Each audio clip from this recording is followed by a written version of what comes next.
জাতীয় আদিবাসী পরিষদের পক্ষকে আজকে সংগ্রামী অভিনন্দন জানাচ্ছি। আমরা সকলেই জানি যে আজকে আমরা এই যে সড়ক অবরোধ কর্মসূচি করছি, আমরা জানি এখানে অনেক মানুষের কষ্ট হচ্ছে। এদিক ওদিকে রাস্তার চারপাশে অনেক গাড়ি ঘোড়া দাঁড়িয়ে আছে, আপনারা যাত্রীরা আছেন। আমরা কিন্তু ইচ্ছাকৃতভাবে এই কষ্ট দিতে চাইনি।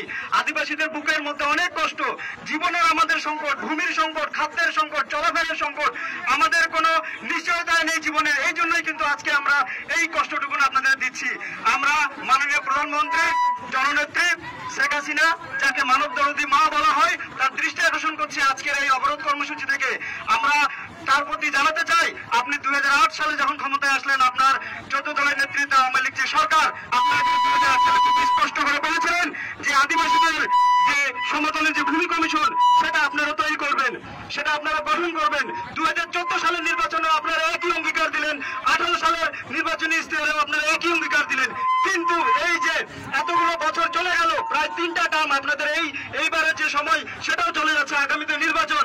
এবারও নিশ্চয়ই আমরা অনুধাবন করি এবার আপনাদের নির্বাচনী স্তরে সেই অঙ্গীকার দিবেন। কিন্তু এত অঙ্গীকার দিয়ে কি লাভ যদি আপনারা একবারের জন্য আমাদের ভূমি কমিশন, আমাদের যে সাংবিধানিক স্বীকৃতি, সেটার জন্য যদি একবারও আমাদের আদিবাসীদের সঙ্গে না বসেন, তাহলে সেই প্রতিশ্রুতির কি লাভ? সেই কাগজে কলমে সেই কথাগুলো থেকে কি লাভ?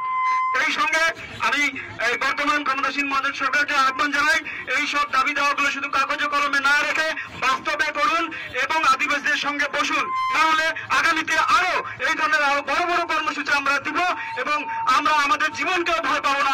আমরা রক্ত দিব প্রয়োজনে আবারও। আপনারা জানেন আমাদের এই সাতগঞ্জ বাগদা ফার্মের মাটিতে আমাদের 3 সাঁওতাল ভাই, তারা ইতিমধ্যে রক্ত দিয়েছেন, জীবন দিয়েছেন, তারা প্রমাণ করেছেন তাদের ভূমি মাটি মায়ের জন্য তারা জীবন দিতে পারে। আমরাও প্রমাণ করব যদি আগামীতে আমাদের এই দাবি দেওয়াগুলো বাস্তবায়ন না করা হয়। সংগ্রামী সুধীবৃন্দ, আপনাদের এই কর্মসূচি, আপনারা যারা যারা এসেছেন, আমাদের আদিবাসী ভাই বোনেরা, সকলকে আমাদের পক্ষ থেকে, আমাদের যারা এখানে সংগঠিত করেছেন, বাগদা ফার্ম সাহেবগঞ্জ ভূমি উদ্ধার সংগ্রাম কমিটি সহ বিভিন্ন কমিটির নেতৃবৃন্দ, জাতীয় আদিবাসী পরিষদের সকল নেতৃবৃন্দ, সকলকে আবারও